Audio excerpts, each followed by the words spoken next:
রাষ্ট্রে লক্ষাধিক মানুষকে পিছিয়ে মেরে ফেলা হবে। আজকে যদি আমরা আপনারা যারা এখানে শিক্ষিত সমাজ, সুশীল সমাজ উপস্থিত আছেন, বলুন সারা বাংলাদেশে কোথায় একজন মানুষ আওয়ামী লীগের কেউ পিছিয়ে মেরেছে এমন ঘটনা কিন্তু বাংলাদেশে ঘটেনি। সেই না ঘটার পিছনে তিনি সবচেয়ে বড় ভূমিকা রেখেছেন, তিনি হচ্ছেন বেগম খালেদা জিয়া। পরবর্তীতে জনাব তারেক রহমান সাহেব ওনারা বলেছেন প্রতিহিংসা করা যাবে না, মানুষের উপরে বল প্রয়োগ করা যাবে না, সবার চোখ ফাঁকি দেওয়া যাবে কিন্তু আল্লাহর চোখ ফাঁকি দেওয়া যাবে না। আওয়ামী লীগ অন্যায় করেছে, আওয়ামী লীগকে জুলুম করেছে, আওয়ামী লীগ মানুষের সম্পদ লুণ্ঠন করেছে, আওয়ামী লীগের মানুষের গণতান্ত্রিক অধিকার কেড়ে নিয়েছে, ভোটের অধিকার কেড়ে নিয়েছিল, মানুষের আইনের শাসনে চিরস্থায়ী কবর রচনা করেছিল।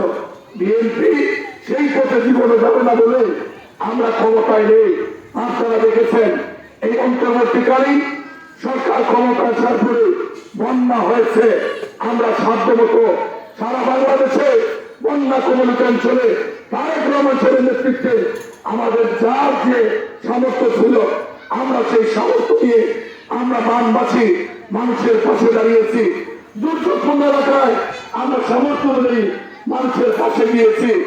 যারা এই আমাদের বৈষম্য আন্দোলনে শহীদ হয়েছেন, রক্ত দিয়েছেন, পঙ্গু হয়েছেন, প্রতিটি পরিবারের পাশে আমরা সামর্থ্য অনুযায়ী তাদের পাশে আমরা দাঁড়িয়েছি, তাদেরকে সহায়তা করেছি।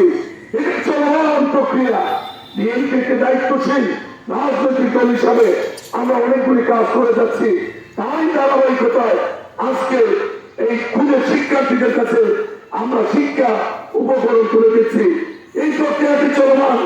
যতদিন বিএনপি থাকবে মানুষের হৃদয় জয় করার জন্য, মানুষের কল্যাণে যতগুলি ভালো কাজ আছে তারেক রহমান সাহেবের নেতৃত্বে, খালেদা জিয়ার নির্দেশে সারা বাংলাদেশে যে কাজ শুরু হয়েছে, যতদিন আপনার আব্দুল আমিন বিএনপিকে সেই তৌফিক দেবেন, বিএনপি এই কাজ থেকে বিরত হবে না। এই কাজের পরিধি আরো সম্প্রসারিত করে ব্যাপক আকারে মানুষের খেদমতে আমরা নিজেদেরকে নিয়োজিত করব। আর কথা বলাচ্ছি না, এখানে বিএনপি আছেন, যুবদল, ছাত্রদল, অন্যান্য অঙ্গ সংগঠন আছেন। খেয়াল রাখবেন আওয়ামী লীগের নেতারা যে আমাদের জনগণের সম্পদ লুণ্ঠন করে নিজেদের আকেল গুছিয়েছে, যারা ভাড়াটিয়া বাসায় থাকতেন তারা তালিকার মালিক হয়েছেন, যারা রিক্সায় টেম্পোরে চড়তেন তারা প্রায় বিএমডব্লিউ গাড়ির মালিক হয়েছেন। আমরা যেন কেউ সক্রিয় এই চিন্তা আমরা না করি। তারেক রহমান যে দলের নেতৃত্ব দিচ্ছেন, খালেদা জিয়া যে দলের নেতৃত্ব দিচ্ছেন, সেই দলের কর্মী হতে পারবেন যদি সৎ পথে থাকুন। অন্যায়, দুর্নীতি আর বিএনপি রাজনীতি একসাথে চলবে না।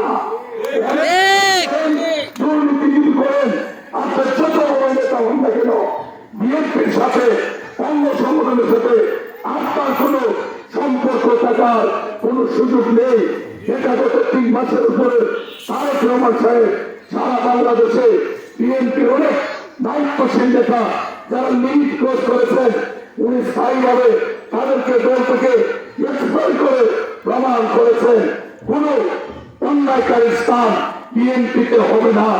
যদি আগামী দিন আল্লাহর শেষ মেহরবানিতে যে অধিকারের জন্য আমরা আন্দোলন করেছি, মানুষ তার ভোট অধিকার প্রয়োগ করতে চায়, 3টা নির্বাচন, 14 সালের নির্বাচন কি হয়েছে, ইনা ভোটে 154 জন এমপি নির্বাচিত হয়ে 1,500 মতো তার সরকার গঠন করে নাচ ব্যক্তি দিয়ে হাসি দিয়ে বলে তারা নাকি জনগণের ভোট দ্বারা নির্বাচিত। 2018 সালে ভোট হয়েছে, দিনের ভোট আগের রাত্রে সম্পূর্ণ হয়েছে। এই প্রাইমারি স্কুল সহ বিভিন্ন স্কুলের শিক্ষক শিক্ষিকারা বুকে হাত দিয়ে ওনাদেরকে যদি কেউ বলে আল্লাহকে সাক্ষী রেখে ভগবান ভোট যে নামে সম্বোধন করেন, বুকে হাত দিয়ে বলেন জনগণের অধিকার আপনারা যে কেড়ে নিয়েছেন, আপনাদের অনুশোচনা বই কিনা অনেকে কেটে ফেলবেন, অনেকে নিজেকে কন্ট্রোল করতে পারবেন না। এটা বড় পাপ করেছেন জনগণের ভোট, আগের দিনের ভোট রাস্তা দিয়ে আওয়ামী লীগকে ক্ষমতায় বসিয়েছেন। 2024 সালে সব রাজনৈতিক দল